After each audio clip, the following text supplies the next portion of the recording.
On va faire un résumé de Tkiat Shofar très rapide. Les raisons de Tkiat Shofar. La Gemara a dit, en sonnant le Shofar, ça rappelle la Akedat Yitzhak. Ça nous rappelle que Yitzhak s'est sacrifié devant Hachem. Et quand on écoute le Shofar, alors nous aussi, on sacrifie quelque chose, on se sacrifie, on se soumet et on s'amène devant Akadosh Baruch Hu. Le Sefer HaChinuch a précisé que le Shofar vient te rappeler de supplier à Akadosh Baruch Hu qui te pardonne et qui te bénit. Donc le Shofar nous rappelle qu'il faut rajouter de l'énergie dans la tfila.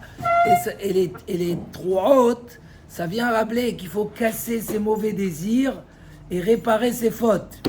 Le Rambam, quand il a parlé de Tkiat Shofar, bien sûr, il a dit d'abord, avant de penser à des raisons morales, tu dois penser à quelles raisons? Xerat HaKatuv. D'abord, je fais la mitzvah Hashem. Mais après, dans le Remez, il a dit surtout, et surtout, il a insisté, arrêtez d'aller dans les chemins de vanité qui te servent à rien pour aller dans les chemins d'Akadosh Baruch Hu qui sont constructifs et éternels.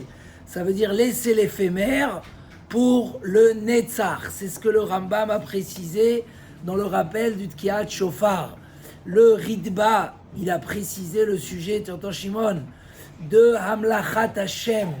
Quand on fait régner les rois, alors on sonne le Shofar. Donc faire régner Akadosh Baruch Hu sur chacun de ses membres, même le petit doigt, parce que, comme dit Rav Israël Salanter, tu peux faire régner Hachem sur tout le monde, mais sur toi, tu oublies.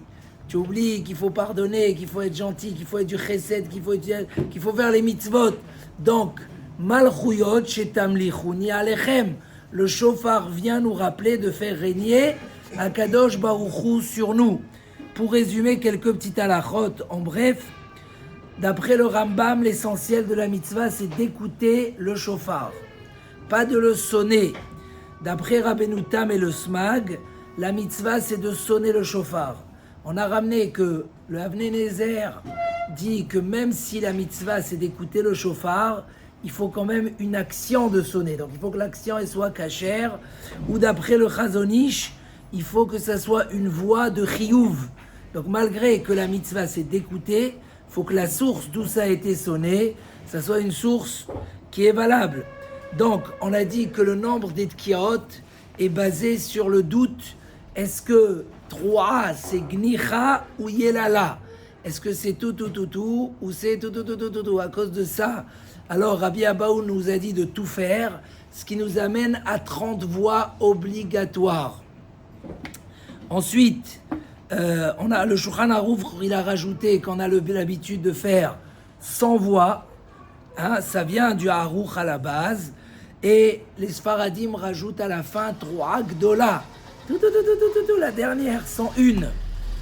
Ensuite, le Remez des 101 ou des 100, c'est ce que s'Israël a pleuré sur son fils. Et le Remez, c'est Kol Ha'amim Tik'u Kaf. C'est combien Kaf? Kaf et P, ça fait 100. Donc il y a un Remez dans le Passouk de David Ameler qu'il faut sonner 100 sonneries du shofar, mais le minimum c'est 30.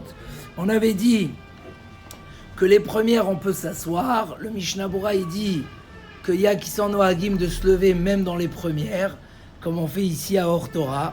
Mais Beikar Adin, on s'assoit dans les premières. Pourquoi on s'assoit? On ne veut pas fatiguer le tzibour. Ensuite, puisque le tour il dit que l'essentiel c'est ceux qu'on va écouter debout, donc on n'a pas le droit de parler entre les premières et les deuxièmes, parce que la bracha elle revient plus sur les deuxièmes que les premières, donc il ne faut pas faire de hefsek. S'il a parlé, vu qu'il a déjà écouté 30, c'est pas me'akev la bracha.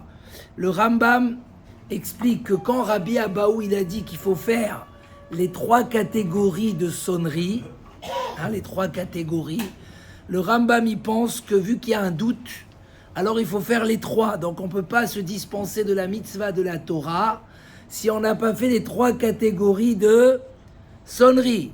En revanche, le Rosh au nom de Ravaï Gaon, il dit pas du tout. Chacune des sonneries est bonne. Mais Rabbi Abaou, il a instauré qu'il n'y ait pas de différence dans le peuple d'Israël et il a demandé qu'on écoute toutes.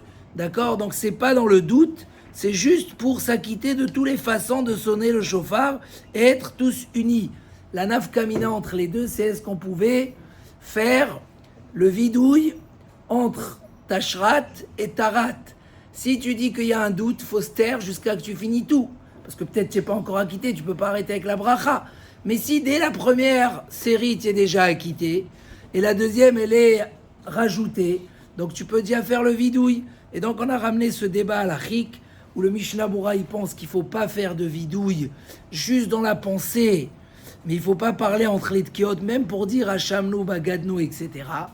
Et le Yahabetz, il dit que oui, on peut faire.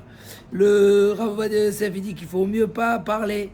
Et le Harizal et le Shla, ils disent que, puisque le Zohar, il dit, il y a sur la base du Zohar que oui, il faut faire le vidouille avec la bouche. D'après tout le monde, il faut le faire à voix basse, parce que le Zohar à Kadosh, il dit, on n'a pas le droit de rappeler ses fautes ce jour-là. Et il dit le Harizal, c'est que quand tu les dis à voix haute, mais si tu les dis à voix basse, il n'y a pas de problème. Donc il y a qui font dans la pensée, et il y a qui font le vidouille dans la parole, mais à voix basse. Pour terminer, les femmes de base sont p'tourot de Tkiat Shofar, parce que c'est Zman Grama. Mais Rabbi Akiva Iger écrit, et comme ça on l'a vu hier dans le Ben Ishraï, qu'elles ont pris sur elles cette mitzvah comme une obligation. Donc c'est devenu un minhag chova. Et donc, malgré tout, vu que c'est qu'un minhag chova, on leur fait pas la bracha. Celui qui sonne pour une femme, il fait pas la bracha.